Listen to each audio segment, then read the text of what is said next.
नमस्कार। एक बार फिर मैं आचार्य रविशंकर जय गुरु ज्योतिष केंद्र में आपका हार्दिक अभिनंदन करता हूं। हमारे सभी माताओं बहनों और गुरुजनों, आप लोग सभी का हार्दिक अभिनंदन है। तो चलिए आज की चर्चा को फिर मैं आरंभ करता हूं। आज मैं फिर एक नए ज्योतिष सूत्र के साथ आप लोग के बीच हाजिर हूं। आज का ज्योतिष सूत्र क्या है? तो आज का ज्योतिष सूत्र हमारे लाइफ पार्टनर से संबंधित है, हमारे व्यापार से संबंधित है, हमारे प्रेमी प्रेमिका से संबंधित है, हमारे गृहस्थ जीवन से संबंधित है। इन सारे तथ्यों को लेकर के मैं हाजिर हूं। चलिए देखा जाए कि क्या करता है। तो सर्वप्रथम सूत्र है सप्तम भाव, जो कि आज के इस कलयुग में बहुत ही महत्वपूर्ण भाव कहा जाता है कि इस भाव का अच्छा होना बहुत आवश्यक, अन्यथा इतना निश्चित है कहीं ना कहीं ये हमारे गृहस्थ जीवन को परेशान करता है। चलिए तो सर्वप्रथम हम चर्चा करते हैं। अगर सप्तम भाव का स्वामी सप्तम भाव पर ही विराजमान हो, सप्तम भाव का स्वामी अगर सप्तम भाव में विराजमान, तो निश्चित तौर पर है कि आपका सप्तम भाव मजबूत होगा। यानी कि आपके पत्नी का पूर्ण सहयोग मिलेगा, आपके प्रेमिका का पूर्ण सहयोग मिलेगा, आपके लाइफ पार्टनर का पूर्ण सहयोग, व्यापार व्यवसाय में कहीं ना कहीं वृद्धि होने की संभावना होती है।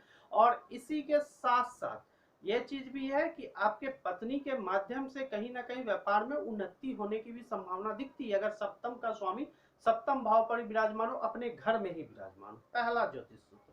दूसरा ज्योतिष सूत्र की मैं चर्चा करता हूं। अगर सप्तम भाव का स्वामी धन भाव, कुटुंब भाव पर जाके चला जाए, तो निश्चित तौर पर होता है किसी किसी लग्नों में धनेश और सप्तमेश बिल्कुल एक ही ग्रह होते हैं। अगर धन भाव का स्वामी में चले जाए तो निश्चित तौर पर है कि शादी के बाद, विवाह उपरांत आपके धन संग्रह में वृद्धि होगी। तो कैसे होगी? कहीं ना कहीं आपका व्यापार गति तेज चलेगा, व्यापार में वृद्धि होगी। हम मैं इसीलिए बार व्यापार को बोल रहा हूँ क्योंकि सप्तम भाव जो होता है वो हमारे व्यापार को ही इंगित करता है।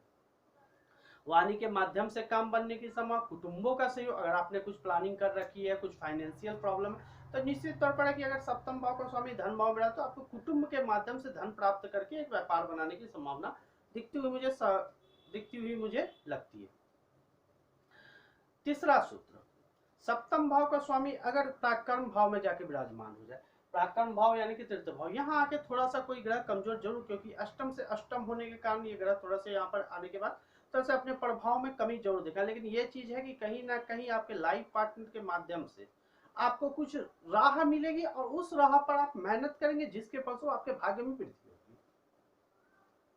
हो सकता है कि ससुराल पक्ष से छोटे भाई बहनों या फिर किसी भी तरह के छोटे अपने से साले वगैरह के सहयोग से भी आप कुछ काम को कर सकेंगे। तीसरा सूत्र, अगर सप्तम भाव का स्वामी प्राकर्म भाव, प्राकर्म यानी यहाँ तीर्थ भाव, तो निश्चित तौर पर है कि आपका लाइफ पार्टनर जो होगा वो कहीं ना कहीं आपसे मानसिक रूप से ज्यादा अव्वल होगा। अब वो आपको पथ प्रदर्शक बन के एक नई राह की ओर लेकर के जाएगा और उसके मुताबिक आप अपना कर्म करके भाग्य को मजबूत करेंगे, क्योंकि तृतीय भाव में बैठा हुआ ग्रह निश्चित तौर पर भाग्य भाव पर अपनी सप्तम दृष्टि डालेगा, जिसके फलस्वरूप भाग्य में प्रोन्नति होने की संभावना बढ़ती है। अगला सूत्र, अगर सप्तम भाव का स्वामी चतुर्थ भाव में विराजमान, कहीं ना कहीं आप अपने लाइफ पार्टनर के माध्यम से ज्यादा सुखी रहेंगे, उनके माध्यम से आपको सुखों की प्राप्ति हो सकती है, जैसे कि सपोज डेट ससुराल पक्ष से घर का मिल जाना, वाहन का मिल जाना, इन समस्त। अगर आपकी पत्नी है तो वो आपकी अत्यधिक मात्रा में देखभाल करेंगी, एक माता के समान आपकी देखभाल, क्योंकि माता घर में जाके ये विराजमान है।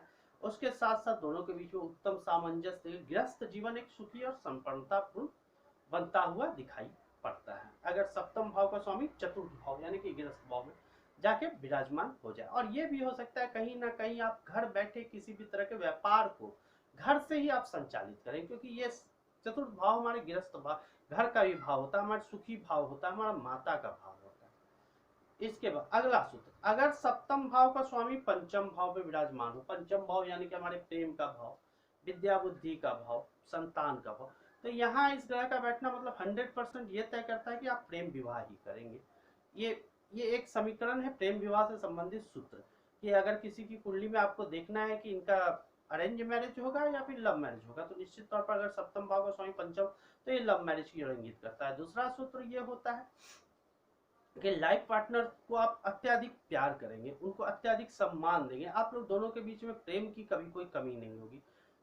उसके बाद एक अगला समीकरण ये बनता है कि कहीं ना कहीं किसी ना किसी तौर पर पंचम भाव को प्रभावित कर विद्या बुद्धि में भी प्रवीणता आएगी। विवाह उपरांत, शादी के बाद, आपके लाइफ पार्टनर के आने के बाद से कहीं ना कहीं आप प्रबंधन के क्षेत्र में या फिर विद्या बुद्धि में के माध्यम से कुछ अच्छा कार्य करता हुआ दिखेंगे ये तमाम सूत्र। अगला एक और सूत्र, अगला सूत्र मैं जो देने जा रहा हूँ, अगर सप्तम भाव का स्वामी भाग्य भाव पर विराजमान हो तो निश्चित तौर पर है कि विवाह उपरांत आपका भाग्योदय होगा, भाग्य में जस कीर्ति आएगी, भाग्य के माध्यम से व्यापार चलेगा, भाग्य का पूर्णतः सहयोग मिलेगा, पत्नी आपके भाग्य को सजाने और संवारने काम करे, आपका भाग्य जो है व्यापार में ही प्रोन्नति करेगा, और कर्म भाव पर दृष्टि और पराक्रम भाव पर दृष्टि होने के कारण आप उसके मुताबिक कर्म करके अपने भाग्य को सजाने और संवारने में महत्वपूर्ण योगदान करेंगे।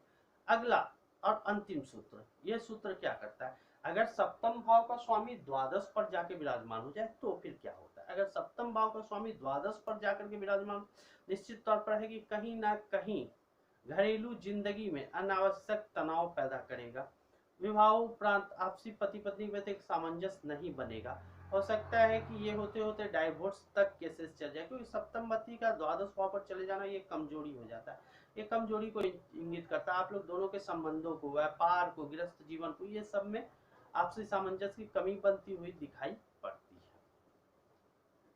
तो चलिए ये था आज का कुछ ज्योतिष सूत्र सप्तम भाव से संबंधित। फिर एक नई चर्चा के साथ मैं फिर अगले दिन हाजिर होऊंगा, तब तक आचार्य रविशंकर को इजाजत दीजिए, नमस्कार।